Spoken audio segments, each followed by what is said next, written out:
மத்தியிலும் மாநிலத்திலும் ஆள்பவர்கள் பேசி வைத்து அரசியல் செய்வதாக தவிக தலைவர் விஜய் சாடியுள்ள நிலையில் மத்திய அரசை விமர்சிக்கும் போது மட்டும் விஜய் பதுங்குவதாக விமர்சனம் எழுந்துள்ளது.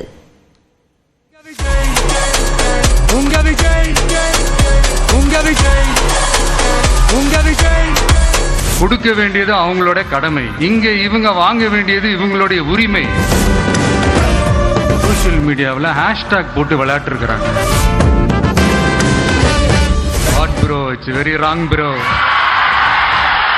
சென்னையை அடுத்த மாமல்லபுரம் அருகே பூஞ்சேரியில் உள்ள தனியார் விடுதியில் தமிழக வெற்றிக் கழகத்தின் 2ஆம் ஆண்டு தொடக்க விழா நடைபெற்றது.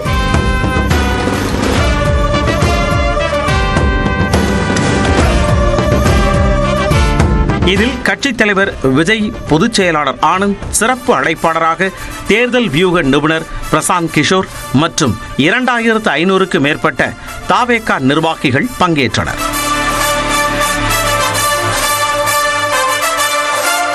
இந்த விழாவில் கெட் அவுட் என்ற கையெழுத்து இயக்கம் தொடங்கி வைக்கப்பட்டது. பெண்களுக்கு பாதுகாப்பின்மை உள்ளிட்டவற்றை எதிர்ப்போம் என உறுதி ஏற்பதை வலியுறுத்தி விஜய் முதல் கையெழுத்திட்டு தொடங்கி வைத்தார்.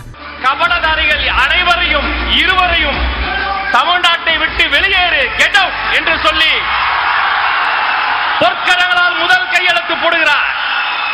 அப்போது கையெழுத்திடுமாறு பிரசாந்த் கிஷோரை தவிகவின் ஆனந்த் மற்றும் ஆதவ் அர்ஜுனா அழைத்தபோது அவர் கையெழுத்திட மறுத்துவிட்டார்.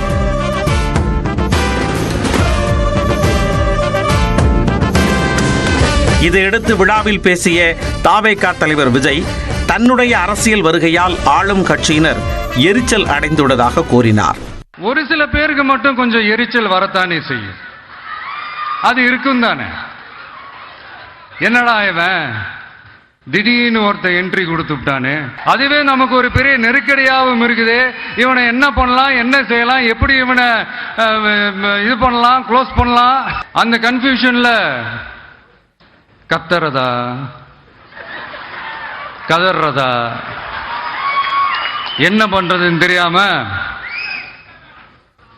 வர்றவன் போறவன்லாம் கட்சி ஆரம்பிக்கிறான்னு சொல்லி இப்போ நம்ம ஆட்சியில் இருக்கிறவங்க நமக்கு எதிராக பேசுறாங்க இல்லையா, அந்த மாதிரி. தற்போது ஆட்சியில் இருப்பவர்களை அரசியலை விட்டே வெளியேற்ற வேண்டும் எனவும் விஜய் குறிப்பிட்டார். நம்முடைய கட்சி ஒன்றும் பண்ணையாறுகளுக்கான கட்சி கிடையாதுல்ல.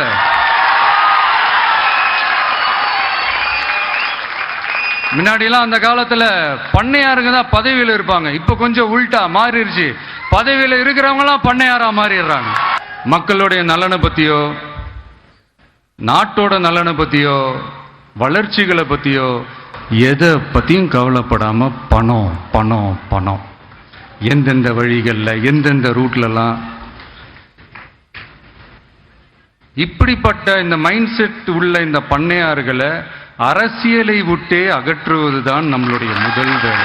தொடர்ந்து பேசிய அவர் மத்தியிலும் மாநிலத்திலும் ஆள்பவர்கள் பேசி வைத்து அரசியல் செய்வதாக விமர்சித்தார். இந்த எல்கேஜி யூகேஜி பசங்க சண்டை போட்டுப்பாங்க தெரியுமா, அந்த மாதிரி. கொடுக்க வேண்டியது அவங்களோட கடமை, இங்க இவங்க வாங்க வேண்டியது இவங்களுடைய உரிமை. ஆனா இவங்க ரெண்டு பேரும் நம்ம பாசிசமும் நம்ம பாயாசமும்,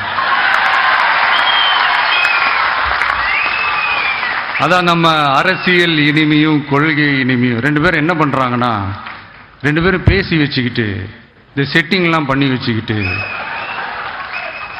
மாத்தி மாத்தி சோசியல் மீடியாவில் ஹேஷ்டாக் போட்டு விளையாட்டு இருக்கிறாங்க. அதாவது இவங்க ரெண்டு பேரும் அடிச்சுக்கிற மாதிரி அடிச்சுப்பாங்களாம்,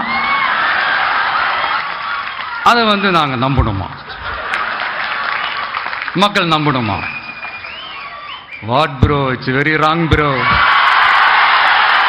எந்த இடத்திலும் பாஜக என்றோ திமுக என்றோ நேரடியாக குறிப்பிடாத விஜய் மும்மொழி கொள்கையை எதிர்ப்பை பதிவு செய்த போதும் இந்தி என்ற வார்த்தையை பயன்படுத்தாமல் வேற்றுமொழி என்றே குறிப்பிட்டார். கூட்டாட்சி தத்துவத்தை மீறி மாநில தன்னாட்சி உரிமைக்கு எதிராக ஒரு மாநில அரசின் மொழி கொள்கையை, கல்வி கொள்கையை கேள்விக்குறியாக்கி வேறு ஒரு மொழியை வலுக்கட்டாயமாக திணிச்சா, அதுவும் அரசியல் ரீதியாக திணிச்சா எப்படி ப்ரோ? கட்சியின் கட்டமைப்பை பலப்படுத்த விரைவில் கட்சியின் பூத் ஏஜென்ட் மாநாடு நடைபெற இருப்பதாகவும் விஜய் கூறினார். முன்னதாக பேசிய தாவேகாவின் சிறப்பு ஆலோசகர் பிரசாந்த் கிஷோர், தேர்தலில் தாவேகாவை வெற்றி பெற வைத்தால் தோனியை விட தமிழ்நாட்டில் பிரபலமடைந்து விடுவேன் என குறிப்பிட்டார். Dhoni is more popular in Tamil Nadu than Prashant Kishore, but make no mistake, next year when I contribute and I help you win, then I will be taking over Dhoni in popularity. Do you agree or not? தாவேகா தொண்டர்கள் அடுத்த 100 நாட்களில் குறைந்தது 10 பேரை கட்சியில் சேர்க்க வேண்டும் எனவும் தெரிவித்தார்.